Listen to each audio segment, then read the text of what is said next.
In this video, I'm going to show you how to create a new folder on Photos app. That is quite simple and easy to do, so let's begin.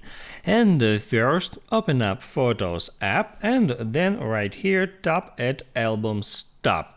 Now here, in order to create a folder, tap right there at plus sign and here select New Folder.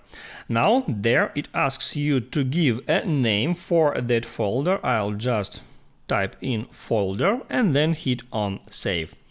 Here I got a new folder, I can tap on it to open it up, and now in order to add folders in here, first I have to create an album.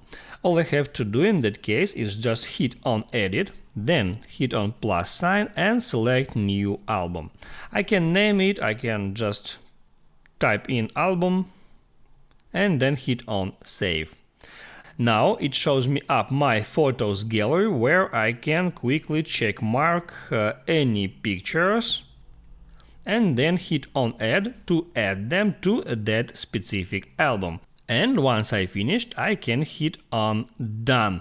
Now at that folder it shows me the album and the auto-generated album that contains all photos in that specific folder.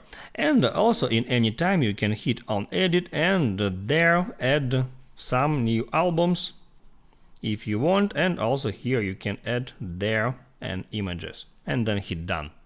I hope it helps you guys, so don't forget to like and subscribe.